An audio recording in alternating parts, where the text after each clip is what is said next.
करते हैं KPIT technologies से रिलेटेड कुछ इंपॉर्टेंट न्यूज़ एंड अपडेट्स के बारे में। दोस्तों, अगर हम केपीआईटी टेक्नोलॉजीज़ की बात करें तो पिछले कुछ टाइम में इस कंपनी से रिलेटेड एक हमें न्यूज़ आती हुई दिख रही है। अब जो न्यूज़ है वो देखा जाए तो कंपनी के बिजनेस से रिलेटेड है। देखो, पिछले कुछ टाइम से मैं मार्केट में ज़्यादा अपडेटेड हूँ नहीं और रेगुलर वीडियोज़ भी नहीं दे पा रहा हूँ क्योंकि लगातार मैं बिजी था, आउट ऑफ स्टेशन था। इस वजह से थोड़ी सी न्यूज़ आपको देने में डिले ज़रूर हो रहा है, बट अल्टीमेटली डिले मैटर नहीं करता। न्यूज़ मैटर करती है और करेक्ट इन्फॉर्मेशन मैटर करती है। अब इस कंपनी से रिलेटेड एग्जैक्ट न्यूज़ है क्या भाई? तो देखो, बीच में केपीआईटी टेक्नोलॉजी जो है वो आपको फोकस में देखने को मिल रही थी।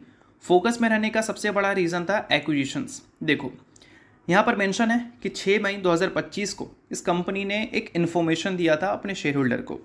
इन्फॉर्मेशन था एक्विजिशन से रिलेटेड, जो कि केयरसॉफ्ट नाम की एक कंपनी है, उसके एक्विजिशन का प्लान ये कंपनी कर रही थी। अब ये एक्विजिशंस अगर ये कंपनी करती है तो उस टाइम इसका जो वैल्यू बन रहा था वो लगभग $191 मिलियन का था। ठीक है। अब केयरसॉफ्ट कंपनी के एक्विजिशंस के बाद इसकी जो जितनी भी सब्सिडरी है, सभी सब्सिडरी का नाम आपको यहाँ पर मेंशन देखने को मिल जाएगा, वो सारा केपीआईटी टेक्नोलॉजी के अंडर आ जाता। अब ये एक्विजिशंस को लेकर अपडेट फिलहाल यहाँ पर ये है कि वापस से ये जो कंपनीज़ हैं लाइक केपीआईटी टेक्नोलॉजी और केयरसॉफ्ट, इन दोनों के बीच में वंस अगेन हमें रीनेगोशिएट वाली चीज़ें देखने को मिली, जिसके बाद अमाउंट फाइनलाइज हो चुका है। और अमाउंट फाइनलाइज ये हुआ है कि $157 मिलियन में अब एक्विजिशंस देखने को मिलेगा। यानी कि केपीआईटी टेक्नोलॉजी $157 मिलियन केयरसॉफ्ट टेक्नोलॉजी को प्रोवाइड करेगी और उसके बदले केपीआईटी टेक्नोलॉजी इसको कम्प्लीटली एक्वायर कर लेगी।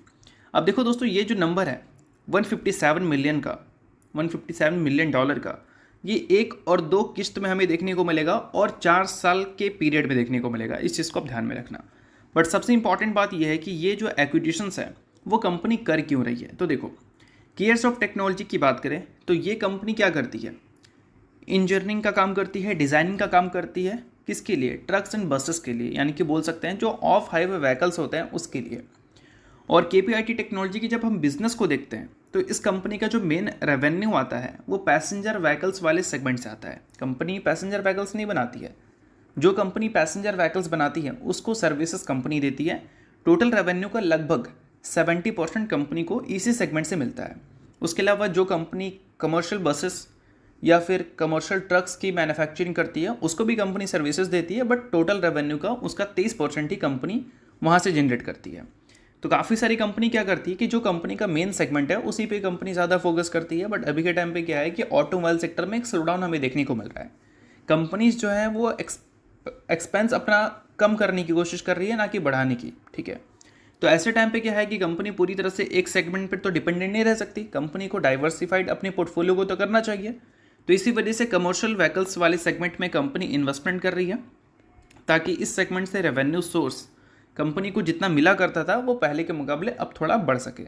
तो इन सारी चीज़ों को आप नोट डाउन कर सकते हैं अगर आप केपीआईटी टेक्नोलॉजी के इन्वेस्टर ने। काफ़ी इंपॉर्टेंट चीज़ थी अगर हम बिजनेस के पॉइंट ऑफ व्यू से देखें तो। बाकी मैं आपको कोई रिकमेंडेशन नहीं दे रहा हूँ, सभी चीज़ें सिर्फ और सिर्फ सीखने के लिए हैं।